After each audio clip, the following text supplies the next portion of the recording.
Let's dive back into Alexa Bliss's therapy sessions. We'll discuss some theories, some rumors, and some possible routes to go in here for the end of the therapy sessions for Alexa Bliss. Let's start with a recap of what we've seen so far. In the first therapy session, the character of Alexa Bliss appears to be in the same condition and same place that we left her in back in September at Extreme Rules. Alexa's in her usual colorful overalls and bright colored t-shirt with her hair rolled up in the two balls as usual. That's the look that we've come accustomed to seeing her in over these last few months. Alexa recalls the traumatic events of Extreme Rules, and we see the frustration on her face as she visually remembers what Charlotte Flair did to Lilly. Now, initially at the same time of airing this first session, many fans thought WWE was taking this in a revenge route of Alexa Bliss versus Charlotte Flair, with the idea of Alexa winning the Royal Rumble and instantly selecting Charlotte to get that ultimate revenge for Lilly. What better opponent to debut this new Alexa Bliss character against than the individual who destroyed Lilly herself, Charlotte Flair? However, it's clear now that WWE wasn't planning that. Charlotte is facing Ronda Rousey, so despite all the revenge Alexa may have in mind for Charlotte, it doesn't appear that she's facing her anytime soon. Alexa throws a tantrum and throws everything that she can in the room during that session. The next session after that, Alexa's wardrobe hadn't changed much, and that session took a turn for the worst, after the therapist tried convincing Alexa that Lilly was imaginary. Then, the sessions after that is when change started to show on Alexa Bliss. Now the bright, vibrant colors of her clothing were replaced with all black overalls and a black top. Alexa was no longer aggressive and talked about old Lilly stories for that session. Come back the next week and Alexa's iconic overalls are completely gone. She just appears in a black top and a skirt. She's not aggressive once again, and uses a replica Lilly doll to really lift her spirits up. So during the first two sessions, Alexa was very aggressive and confrontational, and wore her classic wardrobe for that version of her character.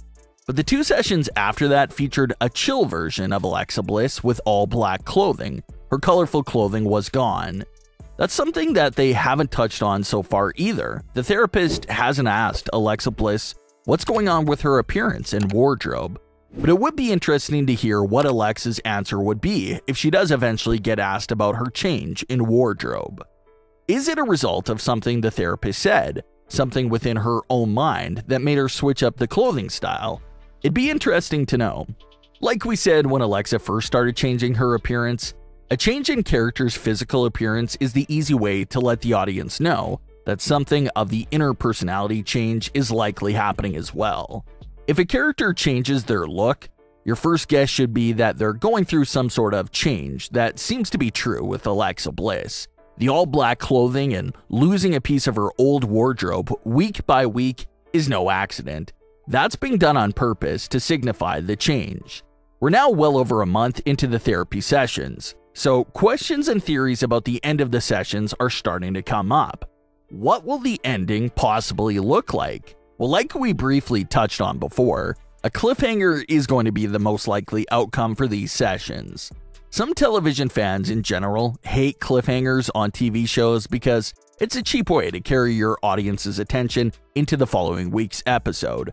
Cliffhangers sorta basically leave your audience high and dry at the end of every episode, never really giving them a satisfying ending, and always forcing them to come back and see what happens after the previous cliffhanger. So that's how cliffhangers usually work in TV series. It's a classic writing method that nearly every major show uses. But applying a cliffhanger into the end of Alexa Bliss's therapy sessions seems like the only realistic route to go here. This is WWE television. It has to be dramatic and end with a bang. Alexa's not going to walk into the last session all normal-like and shake the therapist's hand to thank him for fixing her. That would be a dull conclusion and doesn't really spike interest for her WWE return. Alexa's sessions should definitely be treated like a series and just end off with such a crazy, dramatic cliffhanger. Maybe things are going well. Alexa seems to be improving week by week. The therapist is more relaxed now because he thinks, hey, my job is done, she's better. And that's when you could leave us with a crazy cliffhanger on what Alexa has actually been doing this entire time behind the therapist's back. Maybe it's a creation of a new doll, a new possessed object. Maybe he walks into a fully possessed Alexa Bliss. Just anything crazy along those lines, because now we have a reason to look forward to Alexa's return.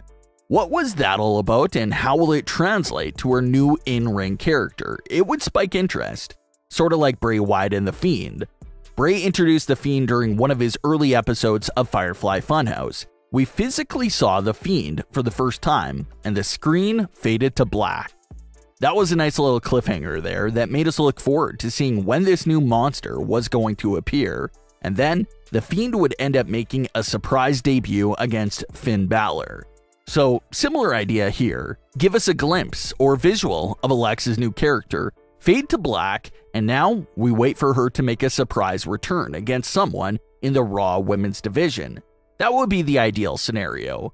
A group of fans are still pulling for a return of Alexa's goddess persona, with the recent filing of WWE going after that trademark.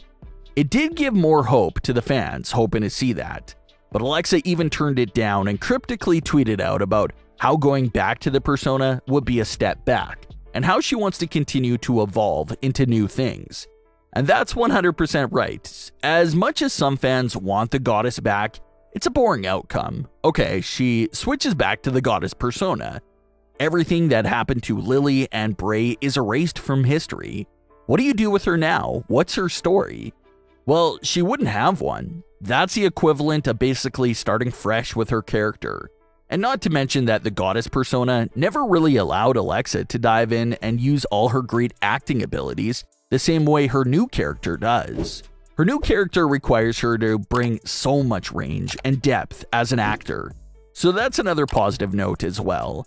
So the much better and more interesting route is to, yes, move away from the 2021 version of Alexa Bliss, but build on it, evolve into something new and different, but something that still acknowledges her recent history with Lilly and Bray.